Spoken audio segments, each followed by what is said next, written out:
دشمن یہ بات اچھی طرح جانتا تھا کہ جب تک قوم اور افواج پاکستان ایک پیج پر ہیں، وطن عزیز کے خلاف دشمن کی ہر مہم جو خاک آلود ہوگی۔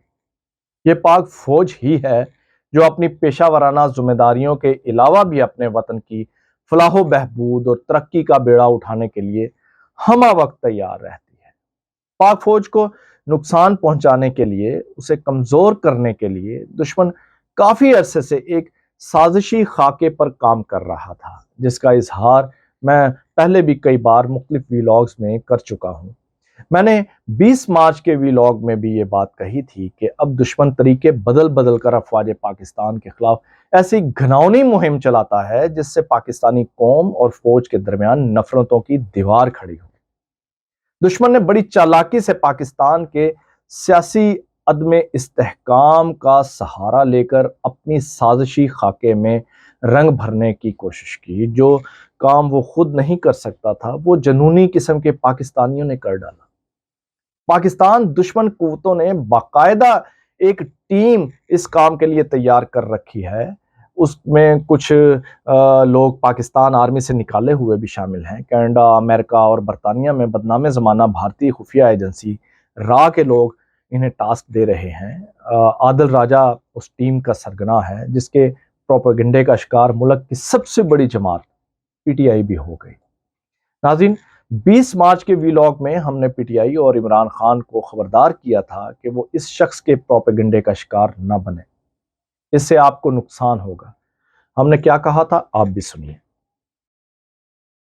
دشمن نے اس باہمی رشتے کو کمزور کرنے کے لیے اپنے کچھ پالتو سوشل میڈیا پر متحرک کر دیے ہیں۔ پھر ہمیں یہ بات بھی یاد رکھنی چاہیے کہ جن ملکوں کی فوج کمزور ہو، ان کا حال یوکرائن جیسا ہوا کرتا ہے۔ عمران خان اپنی پارٹی کو اس بدبودار اور غلیظ مہم کا شکار ہونے سے بچائیں۔ یہ زہریلا پروپیگنڈا پی ٹی آئی کی مقبولیت کے لیے بھی خطرہ بن سکتا ہے۔ قوم سب کچھ برداشت کر سکتی ہے، قومی سلامتی کے اداروں کے خلاف دشمن کے اس پروپیگنڈے کو برداشت نہیں کرے گی۔ یہ نازک وقت ہے جس میں پی ٹی آئی کی قیادت کو دانش مندی کا مظاہرہ کرنا چاہیے اور خود اس مہم کے سامنے سیسا پلائی ہوئی دیوار بن کر کھڑا ہو جانا چاہیے۔ ناظرین، عادل راجہ اپنے ویلاگز میں افواج پاکستان اور آرمی آفیسرز کے خلاف جو کچھ بیان کرتا تھا، پی ٹی آئی لیڈرشپ اسی کو لے کر آگے بڑھتی رہی۔ ظاہری بات ہے، جب قائدین ایک شخص کے جھوٹے پروپیگنڈے کا شکار ہوں گے تو نیچے کارکن بھی اپنے قائدین کو فالو کرتے ہوئے اس ملک دشمن شخص اور اس کی ٹیم کے پروپیگنڈے کا شکار ہوں گے۔ اس کا نتیجہ ہمارے سامنے ہے کہ 9 مئی کے پرتشدد واقعات کی صورت میں ہم نے کیا کچھ نہیں دیکھا، جس نے آج ملک کی سب سے بڑی جماعت کو دیوار کے ساتھ لگا دیا ہے۔ میں نے بہت پہلے کہا تھا کہ اگر پی ٹی آئی نے افواج پاکستان کے خلاف مہم ترک نہ کی تو اس کے اپنے ہی لوگ پارٹی چھوڑنے پر مجبور ہو جائیں گے۔ آج وہ وقت ہمارے سامنے ہے۔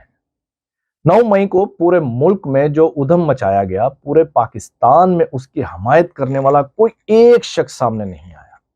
خود عمران خان بھی ان واقعات کی مذمت کرتے ہوئے نظر آ رہے ہیں، بلکہ مذمت کرنے پر مجبور ہوئے ہیں۔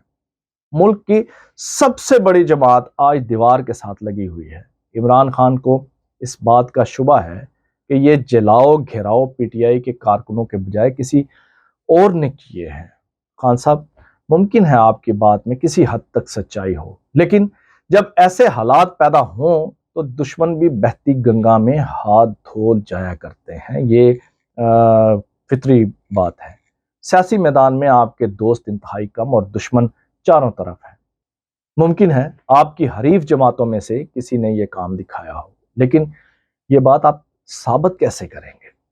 افواج پاکستان کے خلاف جو بھی جماعت آج ایسا رویہ رکھے گی، وہ پاکستانیوں کے دلوں سے اتر جائے گی۔ اس کی وجہ یہ ہے کہ آج بھی پاکستان کے عوام افواج پاکستان سے محبت کرتے ہیں، کیونکہ یہ بات بچہ بچہ جانتا ہے کہ پاکستان ایک اسلامی نظریاتی ملک ہے اور اس کی سرحدیں بھی ایک اسلامی مملکت کی سرحدیں ہیں، اور ان سرحدوں کے رکھوالے در حقیقت اسلامی جغرافیائی سرحدوں کے محافظ ہیں۔ یہی وہ امتیاز ہے جو افواج پاکستان کو دیگر ممالک کی افواج پر حاصل ہے کہ یہ شیر دل جوان ملک کے محافظ ہونے کے ساتھ ساتھ اسلام کے بھی سپاہی ہیں۔ ان کے درمیان لازوال رشتہ قائم ہے جو وقت گزرنے کے ساتھ ساتھ مضبوط سے مضبوط تر ہوتا جا رہا ہے۔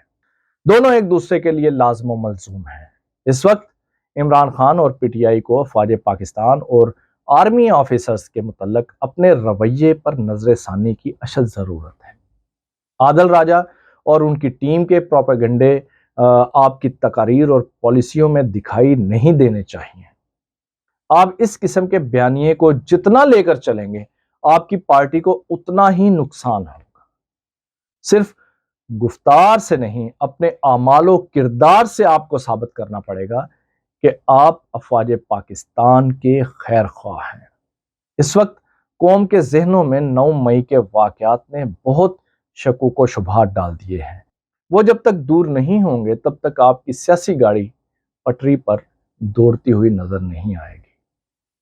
چلے گی تو ضرور، لیکن دوڑتی ہوئی نظر نہیں آئے گی۔ اسی کے ساتھ اگلے ویلاگ تک کے لیے اجازت دیجیے۔ اپنا اور اپنے چاہنے والوں کا خیال رکھیے گا۔ اللہ حافظ۔